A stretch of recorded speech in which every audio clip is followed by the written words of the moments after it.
everybody. So today we are very honored to have Dr. Daniel Lui to talk about how COVID-19 virus infection can impact our health even after recovery. So Dr. Daniel is our Chief Scientific Officer. He is also the stem cell researcher, and also he specializes in genomic studies. So today, before we start the sessions, I think remember to like and share our Facebook live video. And as right now, COVID-19 infection is a huge health concern for all of us. So if you have any friends who are being infected before, remember to share to them or tag them. And also, if you have any questions, please ask at the comment section. And also, you can also stand a chance to receive a gift voucher worth up to 1,000 ringgit from us. Just type "Heal My Body with B&Co." Okay, so Dr. Daniel, say hi to everybody. Hi, nice to meet you. So Dr. Daniel is super busy today. Like he has like full day of talk and presentation. So and rushing everywhere. Just now also before he just arrived and get ready only. So yeah, I mean, in fact, I think it's because this COVID. So a lot of universities, like for example, today I have a sharing section with MSU, which I think they have around 400 to 500 audience. Then after that, I have another. Yeah, it's like the maximum capacity they can handle in Zoom. Then after that, I have a sharing section with a few doctors, almost 20 doctors. Then after that, I rush back home, in fact, for the FB Live. So, Dr. Daniel, seeing the COVID-19 infection in Malaysia is really high these days. Like, I think in these few days, the numbers consistently in high numbers. So, can you share with us actually what really happens in our body during COVID infection? Like, if I'm being infected, how does that happen? Okay, so COVID-19 is actually caused by a virus. Okay, so COVID virus, coronavirus. So as most of us know, it actually transmits through air. Means that when you breathe in, or someone sneezes at you, or there is a virus particle in the air and you just caught it, and you have this virus entering your body through your respiratory system, means your nose, your mouth. Unfortunately, this virus act like the function using a concept receptor and ligand, but in simple words means lock and key. Okay, so this virus, there is a key. So when it pass through your, for example, your trachea, your respiratory system, there will have a lock to capture the virus, and that brings the virus into your body. So that is the first stage of infection. Then after that, for everyone's knowledge, virus can't survive out of a host. Means that if the virus survive in the air, it's just for a certain period of time. Survive on the table, it's just a period of time. So in order for the virus to reproduce, it need to enter a host. Means that in this situation, our body. So enter your cell, okay, and replicate using your own cell resource, your own body energy, your own body nutrient. That is how smart these viruses are. Okay, so you enter the body, use your own energy, your own resource, and you replicate. Once it reaches a certain number, you will burst and enter the rest of the cells. So that is why a lot of people say that, oh, I get COVID, but I don't feel anything. Because it's only at a certain stage. Okay, maybe the virus haven't burst, or your body have good immune system where it's able to fight it off. Okay. So why is some people, like just now you have mentioned, because it bursts only, it shows symptom, is it? So if it doesn't show the symptom, means it doesn't burst. But you're still COVID. Yes. Just that the virus is in there in your body, hiding in your cells, and it not circulating throughout your whole body yet. So when it's not to your whole body, that is not going to trigger your immune system, so you don't feel anything. Okay, but are there virus in it? Yes, you are carrying the virus here and there. So when you don't have symptoms, does it mean that there's no damage done? No. No. No. That is why, Oh. especially the recent variant, the London variant, the India variant, where today I'm tested negative, tomorrow I'm just having a mild fever or something like that. Then the next day I'm in an ICU. Okay, it's Oh, because and in fact there's a few cases reported these few days where the patient just couldn't survive. brought It's so in dead. fast. Yeah, the transition is just so fast. Today you are negative, the next day mild syndrome, then after that, the next thing you remember you are in an ICU. So that is what worries us lah. So even there's no symptom doesn't mean it's not damaging, right? Yes. So which is more serious actually, the symptomatic or the asymptomatic? Okay, both categories are bad in their own ways. Okay, those that have symptom, okay, mild syndrome, or even those that very severe case, you are admitted into ICU. For those, is because life-threatening. You are infecting the patient. The virus is infecting the patient and killing the host. Okay, so it's bad in that category. For those that are asymptomatic, means that you don't feel anything, but it's bad in a way that because you don't feel anything, you don't do precautions. So you are walking here and there, bringing the virus to the rest of it. And doesn't mean that because the virus I'm carrying is, well, for me, is asymptomatic. When I pass through to my friend or my family, they will be asymptomatic. No. So for me, maybe I don't feel anything because of my immune or I have better reason towards it. But if I pass this to my family members, especially the elders, maybe you'll be symptomatic or even worse. So both are bad in their own game. If it's asymptomatic, will it be after some time, then it will have worse damage? Will the virus like stay there for some time before it's activated? Okay. This is going to go. This will be back to some very technical question. Okay. We all know AIDS. Okay. But AIDS is a disease. Okay. Yes. But then what causes AIDS is something we call HIV virus. Okay. Yeah. So when a virus infects a body, it doesn't burst. It just keep on keeping inside your body and it replicates in your cells. Then it just stay there. This period can be as short as a few months to as long as a few years. So during the time, are you positive? Yes, definitely the patient is going to be HIV positive. But are they AIDS patient? No, because they haven't burst, they haven't caused their immune system to collapse. So this is the characteristic of HIV virus. Unfortunately, when geneticists study COVID virus, we realize that some part of the COVID virus actually have similar genetic like HIV virus. So it can show the same characteristic. That is why you see the incubation time is so uncertain. When the first virus came out, everyone say it's 14 days. Then later it become 21 days. And a new variant, it will be faster, maybe 7 days. So we really don't have an idea on how long it can be kept in the body without bursting out. So when a patient, a COVID-19 patient is recovered, are they actually able to resume normal life immediately? Like, are they actually 100% recover? Okay, if you ask me this question maybe 2 months or 3 months ago, then a lot of people will say yes, okay? But now we are in a term long COVID, okay? And in fact, I think the Ministry of Health just released a few infographic, very interesting. And for those, if you all have a chance, just Google up long COVID Ministry of Health Malaysia. So in that infographic itself, KKM or Ministry of Health already put in an official definition of long COVID, which is a symptom developed during COVID or after COVID. Okay, and that symptom will be persistent up to like, I think they write 12 weeks. But the main key is or more. 12 weeks or more. And yeah, so there's no upper limit. They just tell you the lower limit is 12 weeks, then the upper limit is or more. So yeah, we don't know. And then if you go through the infographic, it's scary because the effect include neurological, means your brain.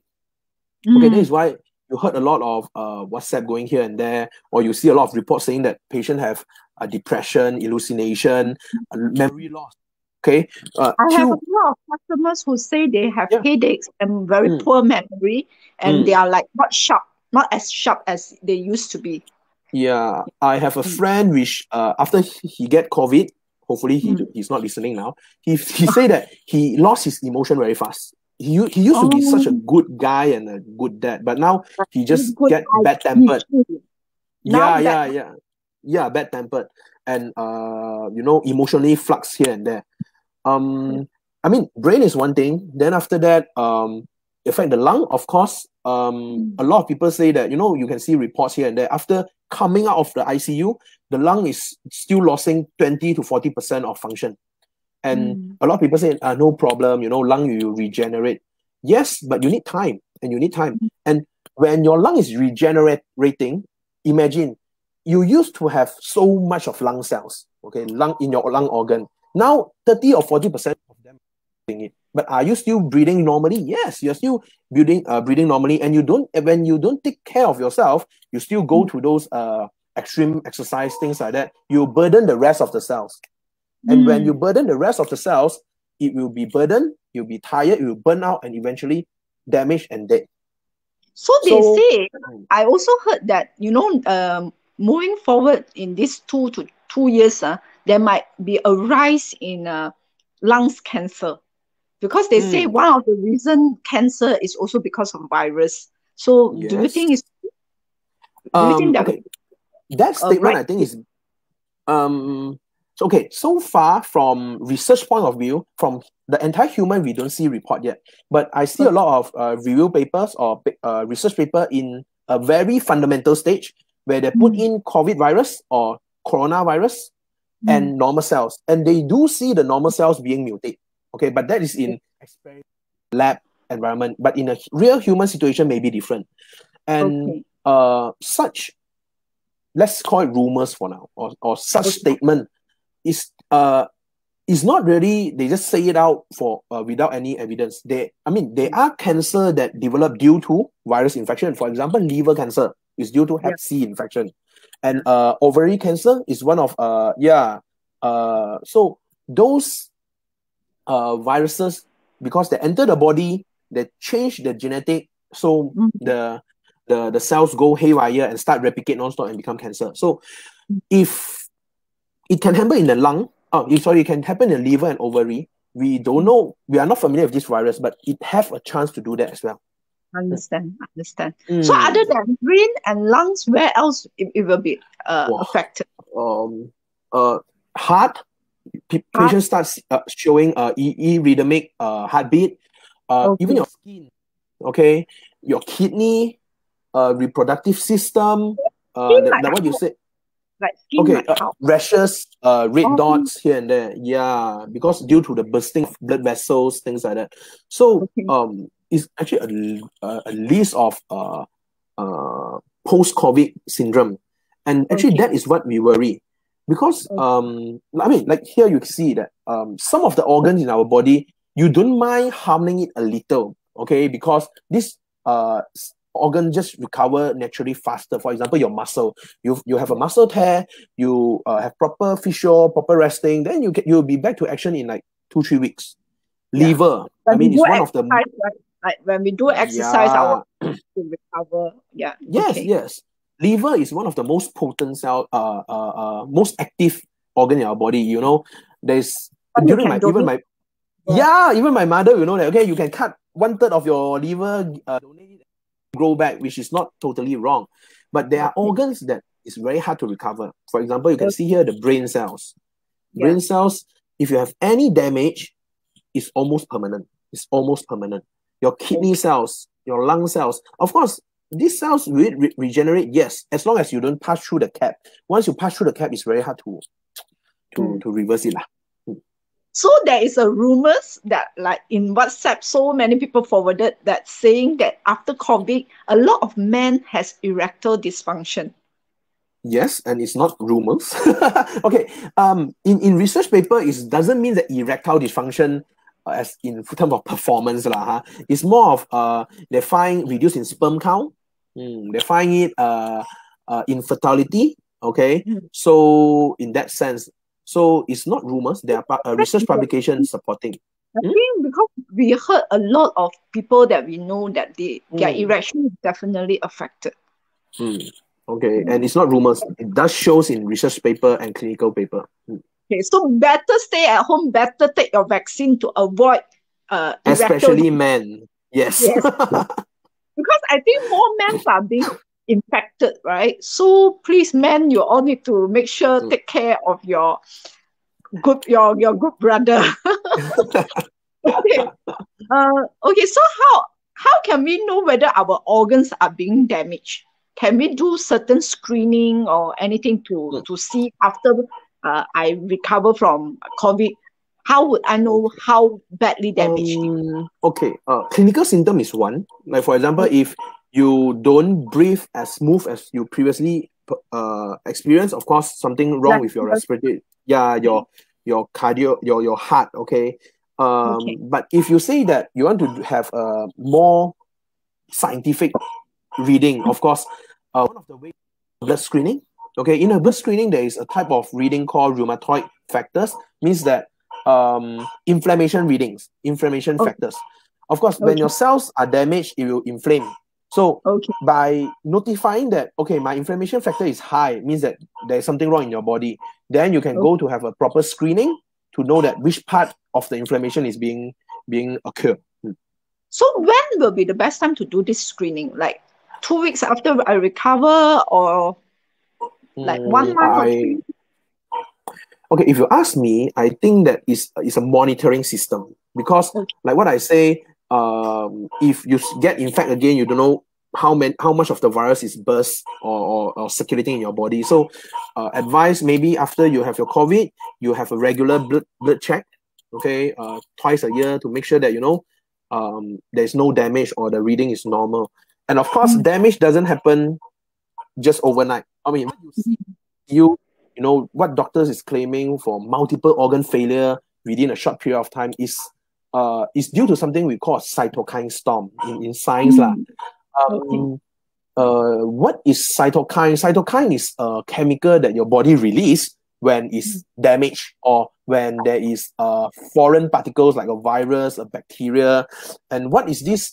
There's few functions of this chemical. One is in Cantonese we call pan ma, okay, is to recruit more immune cells to attack the foreign particles. So that is like a signaling, okay, I need help, come and help me.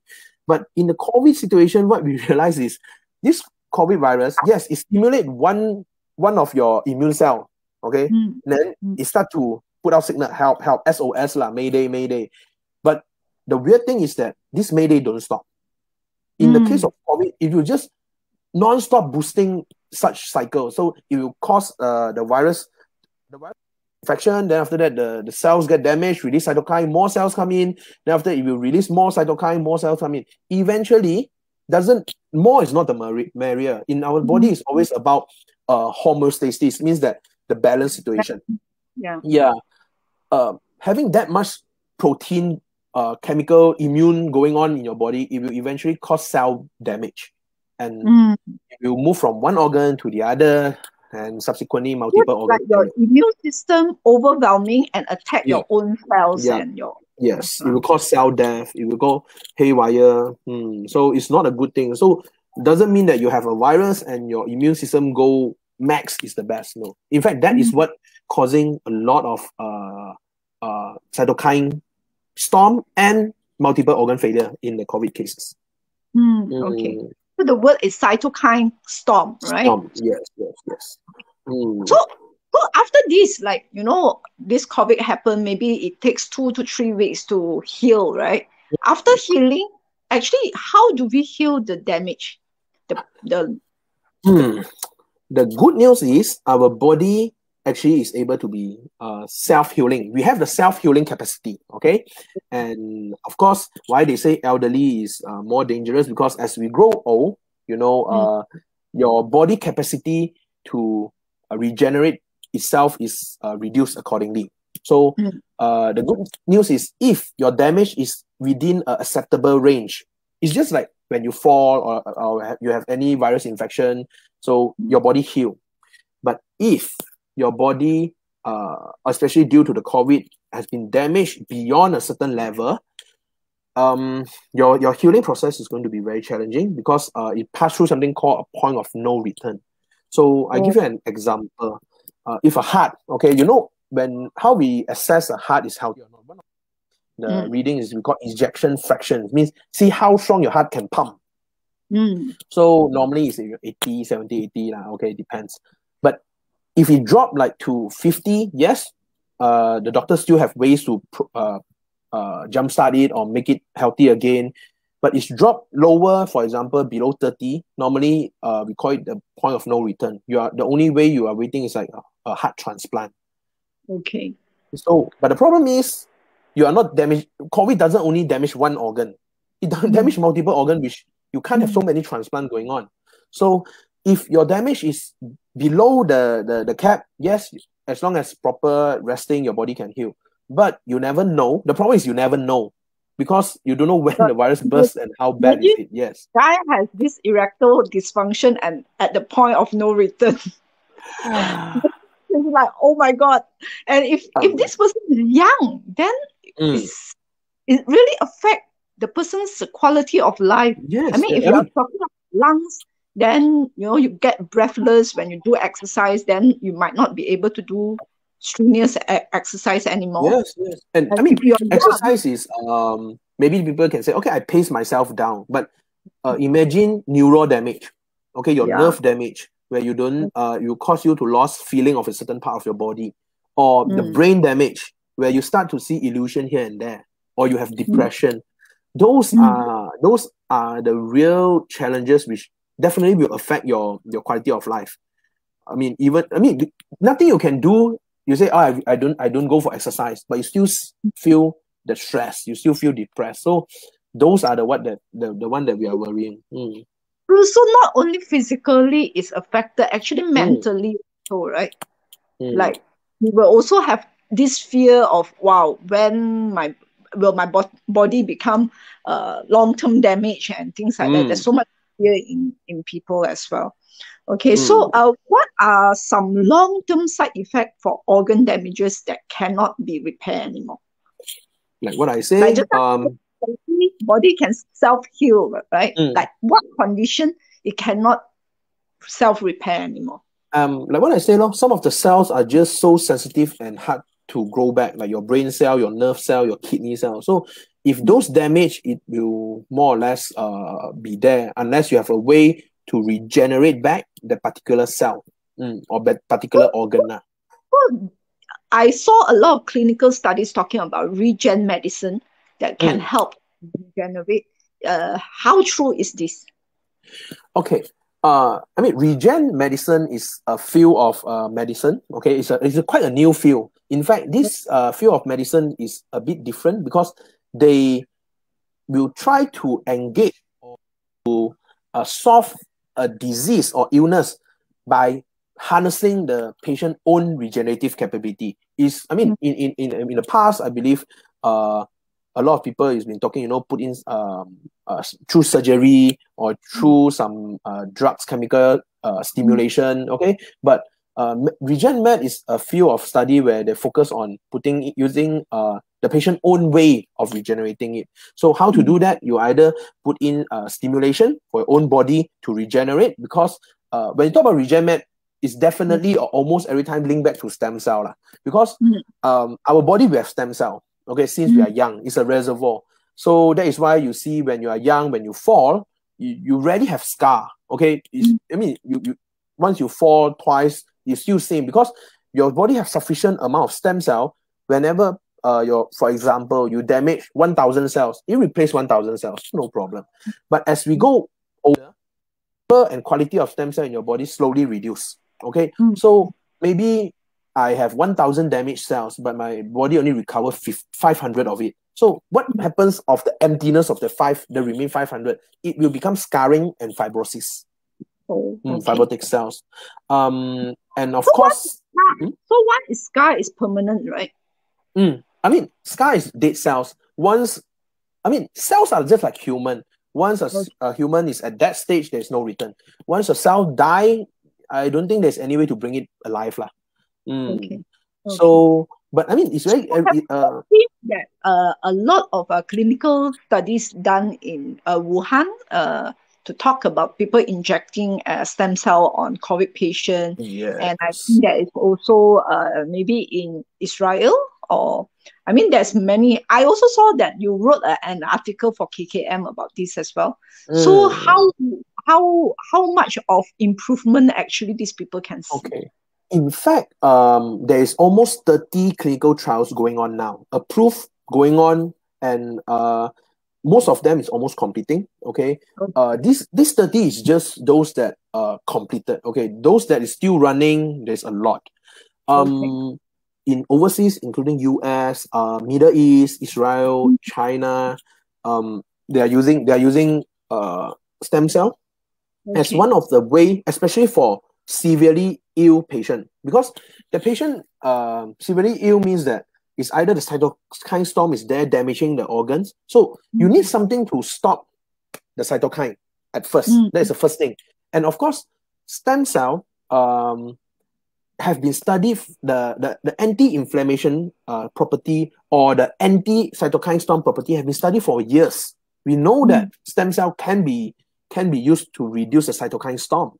And they HIV patient, okay, Hep A, Hep C patient. So virus-induced inflammation, stem cell can reduce it. Or even in certain cases like knee pain, joint pain, osteoarthritis, okay, where there's inflammation between your knee. Clinical trials also shows that it can reduce the inflammation. So we know it can reduce. That is one of the very important things. So when the patient have cytokine storm, you need it to reduce it. That's one thing. Second of all, stem cell can also regenerate or protect damaged cells. Okay, protect damaged cells. For one examples, I'm sharing. In the lab, we normally do very funny or weird research. In a certain research where I know people actually put in heart cells, and reduce the oxygen.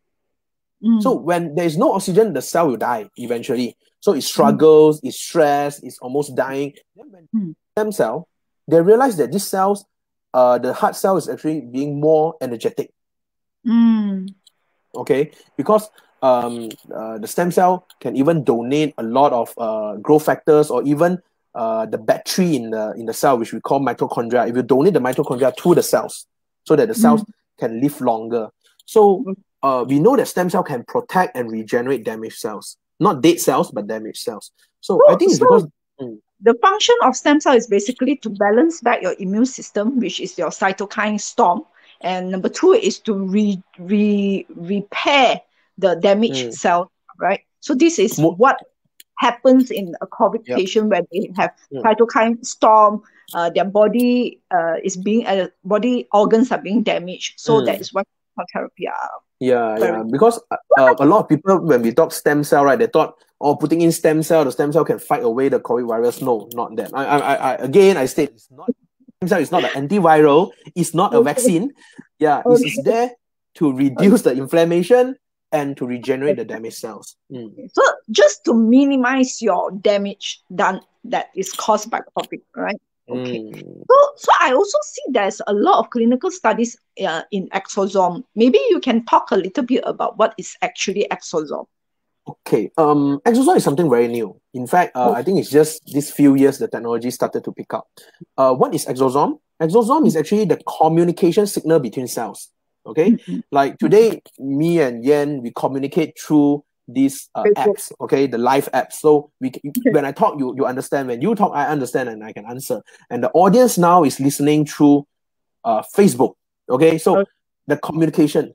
For cell, they don't use Facebook, they don't use WhatsApp, definitely. So when a cell need to talk to a cell, because cell is just a human, we need to talk. And in fact, when we do our research in stem cell, if you see cell, when you so-called culture or plant the stem cell for easier understanding, if you put too little among them, they won't grow. They refuse to grow because they don't have friends. They couldn't communicate, and then they just die off. So human need to communicate, cells also. 𝐥𝐨𝐧𝐠 is how they communicate. Okay, so for example, if today I'm a stem cell, Yan is a stem cell, so I would say, Yan, let's grow, okay, let's rejuvenate, let's regenerate. So how do I speak through? I will secrete a lot of this exosome and send it to you. And when you receive this exosome, you know, hey, it's time to regenerate, it's time to grow. Then you will send it to the rest of your friend. Oh, okay. So that is how exosome function is a communication tools. Okay. So imagine normally when we talk exosome is stem cells, exosome from stem cell lah, huh? So if a stem cell function is mainly to regenerate and protect the cells, that is what the language they are talking. Okay. So a lot of these scientists, including myself, we capture this signal. And then we put this signal into a testing, okay, into the patient. And of course, for clinical trials, the patient to see. And of course, because when your body receives this kind of stimulation, then they will feel that, oh, okay, what is this signal? Regeneration, okay, so it starts to regenerate. Stimulate stem cell, okay, you stimulate your own stem cell. So it's something quite interesting. It's a very interesting field, actually. Yeah. So I think our audience, if you all want to know more about stem cell and COVID, we can also arrange an appointment consultation with Dr. Daniel, or also we have a stem cell expert as well. So I think we need to talk a little bit about vaccination also, because a lot of people are so afraid to take vaccine, right? So especially elderly, they will think, oh, you know, take vaccine, like, vaccine, like that, you know. So much of fear in them. So actually, does vaccine actually will damage our organs? No, definitely not. So far, there's few categories of vaccine outside. Of course, nowadays people only say the name, right? Pfizer, Moderna, 𝐤𝐨𝐧𝐬, Johnson & Johnson, then Sinovac, okay? But in fact, if you study the description, actually there's a few type of different vaccine there. And again, I quote the government, all vaccines are safe. All vaccines are safe. And definitely, if there's side effect, they will put it, they will have inclusion criteria. It means that certain people are suitable for certain vaccine, okay? So they already plan it out. So for example, one of the category is mRNA vaccine, like Pfizer. Okay, Pfizer is actually injecting mRNA, okay? So when you inject the thing, it's not a virus, it's just an mRNA, a genetic code, okay, a genetic code of the virus, so it doesn't cause any damage. And if for 𝐤𝐳, Johnson & Johnson, they are using because a virus which our body can handle, okay, a virus that our body can handle, doesn't cause harm, and modify it using the COVID virus genetic, so your body still can handle. And of course, like Sinovac is actually a deactivated vaccine, okay, means that yes, it's still COVID virus, but it's deactivated. Either it is damaged to a point or it's killed, and you just inject to stimulate your immune system, so it won't damage your body. Okay, I see. But why does it that sometimes we will hear like people who do vaccine, they have a problem, like they have blood clot, later maybe cause death or something like that? Okay, blood clot is because of immune response of your body towards the vaccine. So it normally happens in age group, or you have an underlying cause, like you yourself have a heart attack, you have already maybe a history of stroke. So so hence your immune system, when it responds, it will cause a clot, and then that clot leads to unwanted event. But generally speaking, it shouldn't happen. So you see that certain vaccine, they put 40 and above. Okay, 40 age and above. So because they know that if you are younger, so it will easy to form the blood clot in that age group. Okay. So let's say if that particular person already infected with COVID-19, should the person still take vaccine? Wow, this is a very interesting topic. Okay, let me think. Okay, put it this way. Like what you remember, I said there's a few group of vaccine. So for example, which is a deactivated virus. On theory, it's only effective towards the same type of virus which you put in. Because so will that be effective towards the rest of the variant? Might not. Okay, because there's no report yet. Okay.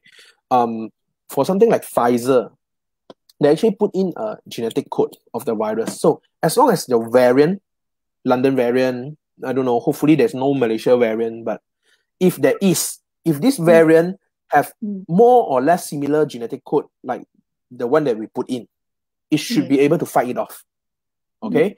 For the rest of like the Moderna and Johnson & Johnson, 𝐥𝐨𝐧𝐠, because it modified the original virus, so it depends. If the virus inject to us is very similar to the new variant, so we are okay.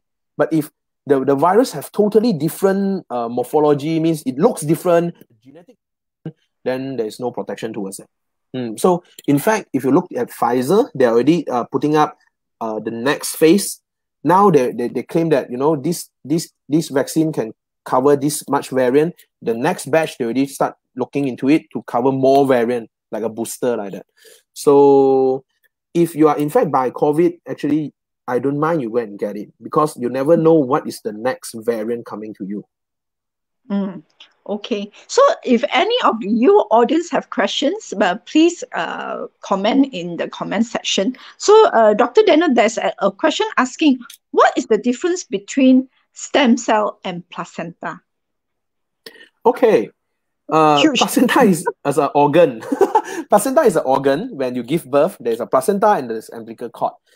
Stem cell is a type of cell which is, it can become most of body cells, most, not all. Okay, so in our body, when we are young, it's still a baby, then there's already a lot of stem cell in our body, and as we age, you know, that stem cell become teeth cell, become bone cell, become hair cells, and things like that. So placenta is just an organ. Of course, I know that a lot of especially TCM, traditional Chinese practitioner, they claim that placenta is good for certain things, and of course placenta is very rich of growth factors, so it can stimulate growth. But it's a different thing of stimulating growth, and the capability of able to become that particular cell is different. Okay. So is, how do you do a better comparison if you are taking placenta? Placenta is basically just a protein, right? So stem cell is actually a live cell, right? Let me see. Okay, put it this way. Placenta is like you are eating a higher quality protein. First of all, you are taking in growth factor mainly. Okay. So growth factor is something promoting your cell growth. So let's say, so you feel more energetic, things like that. But if your body have a damage, the growth factor might not be sufficient to regenerate the damage. Because you can generate, you can regenerate. It's like when your toilet is spoiled a bit, you can patch it, but it's very badly damaged, then you need to get the professional to come in. Okay, you can put it that way. So if it's just normal, you want to promote the growth factor, you can just take placenta. But if you are having tissue damage, organ damage, placenta might not be sufficient. So you might need stem cell or 𝐥𝐨𝐧𝐠, right? Yes. And I think there's another difference is that I believe so-called placenta is mainly in capsule form, or something like that. So you normally consume. So again, if you go back to pharmacology, when you consume something, it go through the whole digestive system and then slowly being absorbed. So the efficacy is definitely not high. Not very.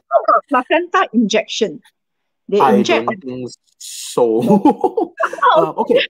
Placenta consumption. Okay, first of all, a lot of these placenta, when you look at those that in the market, is always animal-based.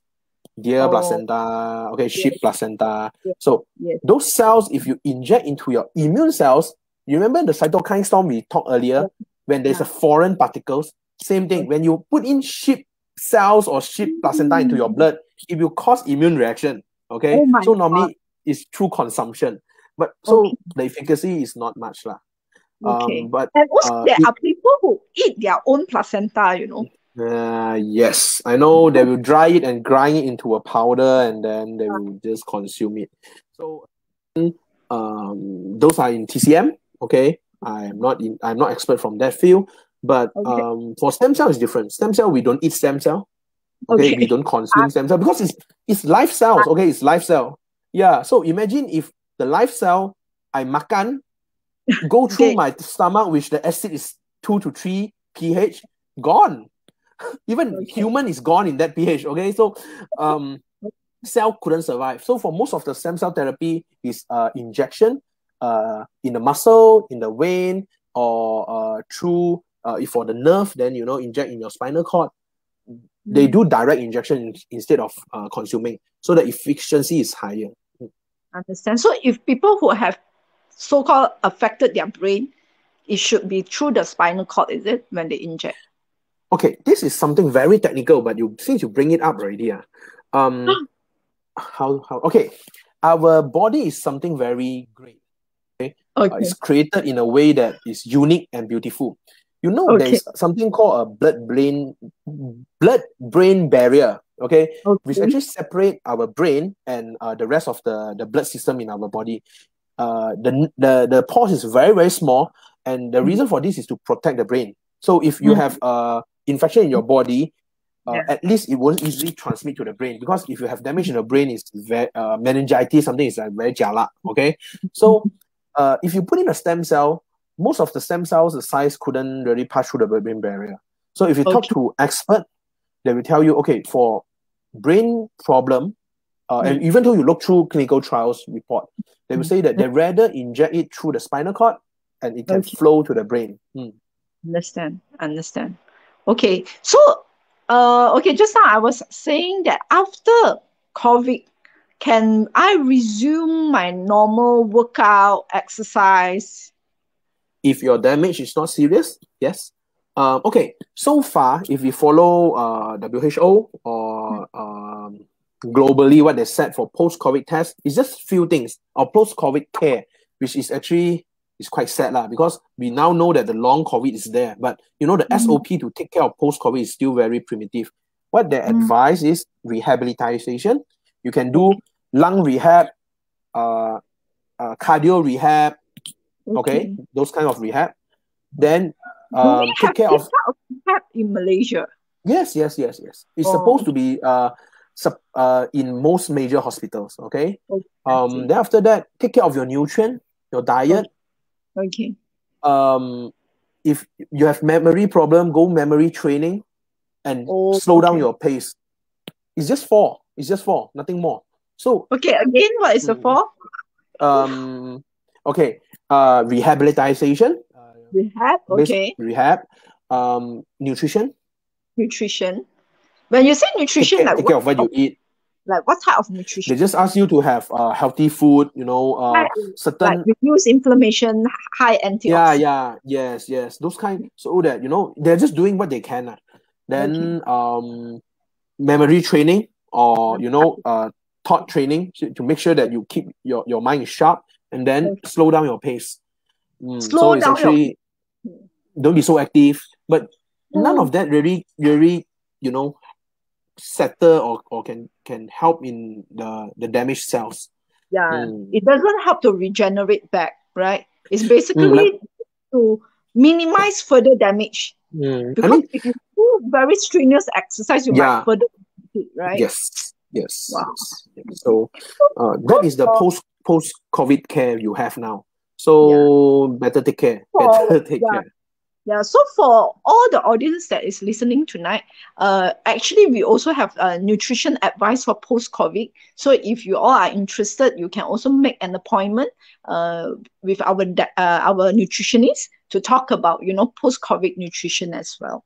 Okay, so we have another 15 minutes. If you all have any questions, please write at the comment section, and by end of the day, we will also give away vouchers, and these 300 ringgit vouchers you can actually use for nutrition one-on-one advice. You can also do any vitamin drip with us or any post-COVID treatment with us as well. Okay, so my next question would be, what are the precautions? Yeah, I already said that. What has the health minister recommend as post-COVID management protocol? Follow WHO protocol, which WHO protocol. What is the protocol? Yes. Like what we say, the few that we mentioned, because there's no I mean it's not it's not anyone's fault, because now everyone is solving the main problem, okay? Screening, vaccination, those that is in ICU. So not much of the resource were put into post-COVID care actually. So hopefully, you know, new development or new therapies, like what overseas is doing now. They study in 𝐷𝐸𝐺, they're putting in stem cell, they're putting in plasma, they're putting in exosomes to help regeneration of the patient. So, Dr. Daniel, actually, stem cell versus exosome, which is better? Wow, so technical. Okay. Both is good in their own ways. Okay, both are good in their own ways. Stem cell, again, this is a bit what I normally teach to my student, but never mind. I try to make it very layman so everyone can understand. We used to thought, okay, that when I have a lung damage, when I inject a stem cell, so all the stem cell will travel to the lung and become a new lung. Okay, but in fact, that is not what really happens. As time progresses, we understand that yes, there might be stem cell becoming the lung cells, but not much. You're talking about 10 to 20% variance, because different clinical trials, different tests, they show differently. Okay, so people will ask, what happens to the 80% of the cell then? But what really interesting is that 80% of the cell that doesn't go to your lung, become your lung cell so that you have new lung, not like that.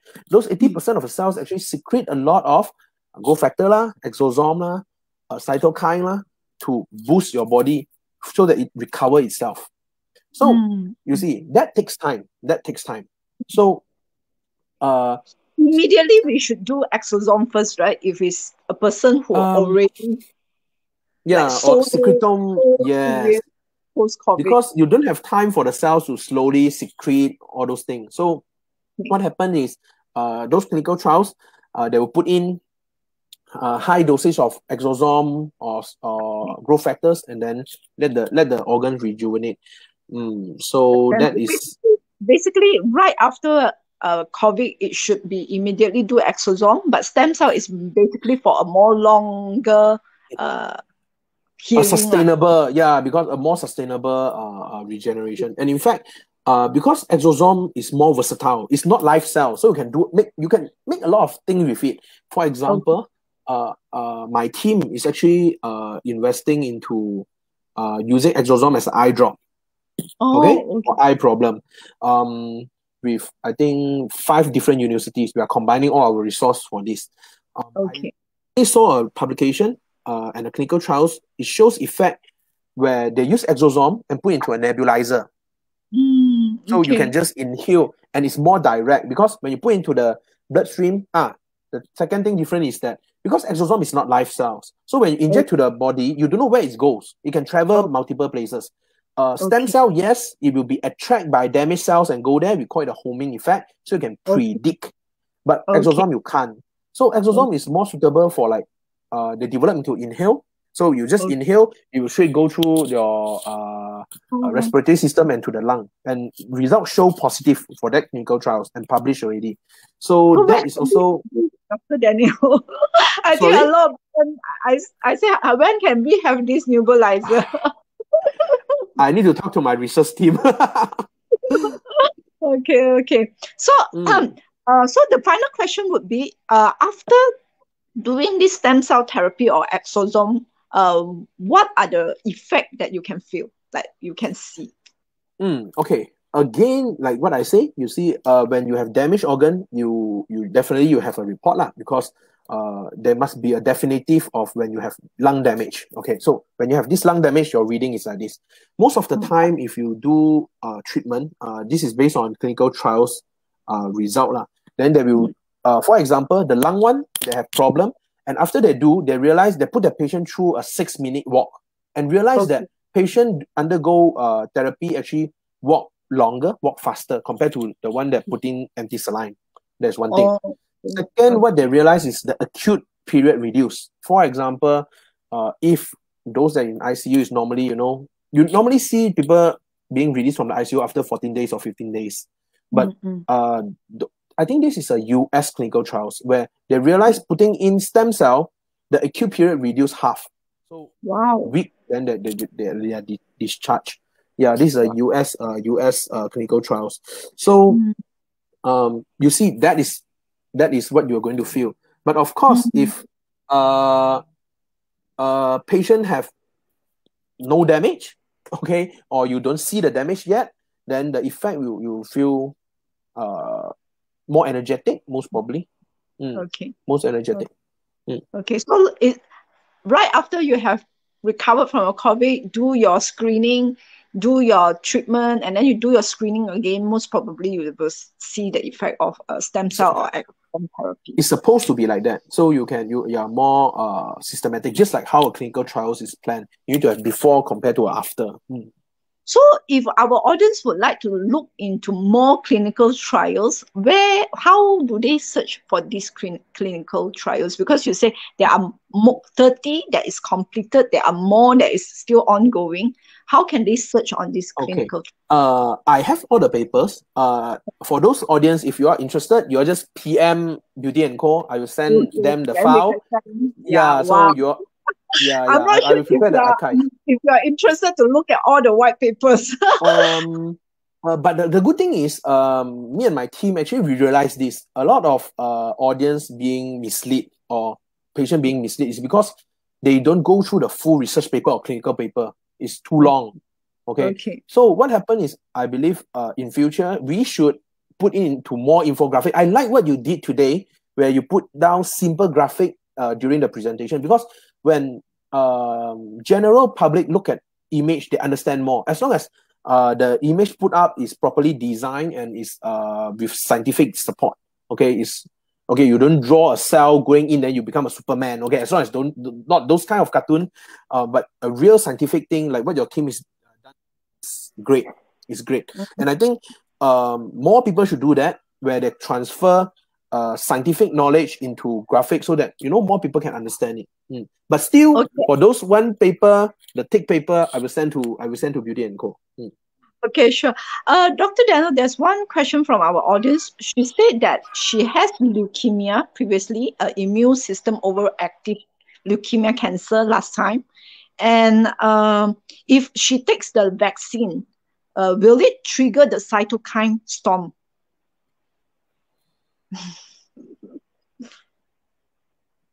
Shouldn't be because but best is to check with her oncologist, but I think shouldn't be because most of the vaccines are weakened, so it shouldn't trigger such a big response to the body.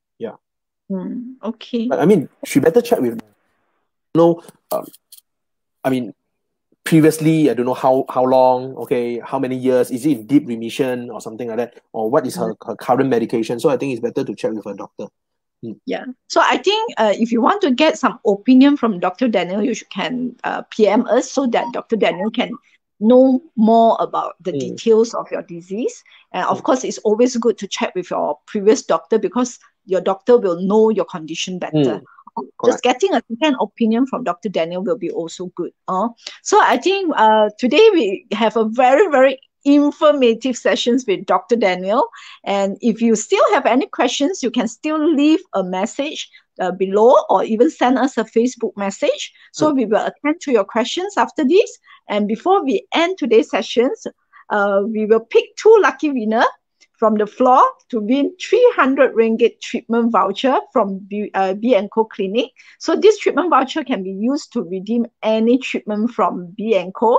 And we have aesthetic procedures. We have, of course, all these are performed by LCP licensed doctors. And we also have high-tech approved machine for face and body as well. So you can also use this voucher for our nutrition consultation, to talk about COVID-19 recovery. So our first winner would be, let me see. We have 2 winners today. So our winner would be, first winner will be Chia Pak Wah.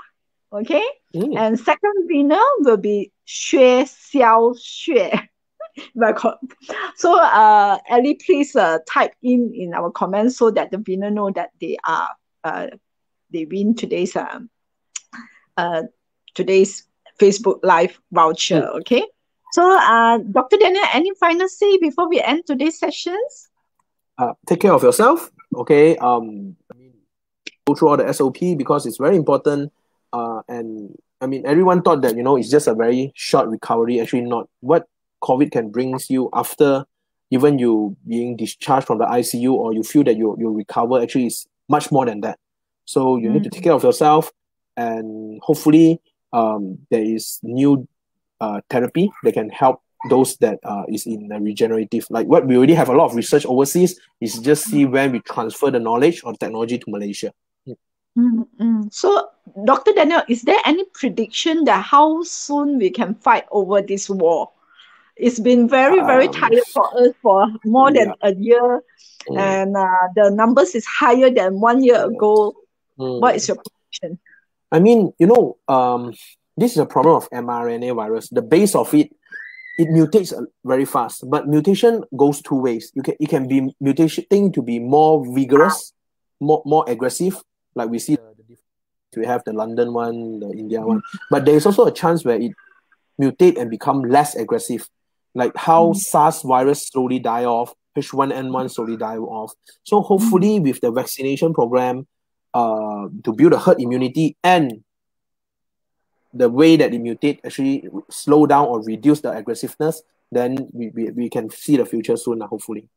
Okay, so it's good that yesterday I saw that our vaccine already hit 150,000 doses a day. So hopefully in few months' time, we will achieve herd immunity. So if you have not registered your vaccine, please go and register ASAP. And I heard that there's a lot of clinic available to do the vaccine as well. And sometimes you can also put yourself in waiting list, nearest clinic to you, so that in the case anybody did not turn up, you can immediately get your dose as well. Okay, so I think everybody stay safe and have a good night. Thank you for listening to us. Thank you, Dr. Daniel. No problem. You all do your part, get your vaccine. I will start my research for post-COVID care. Please, it's really good. I can see it really, because it's all about the lungs, right? So yeah. Okay, thank you very much. Bye. Bye.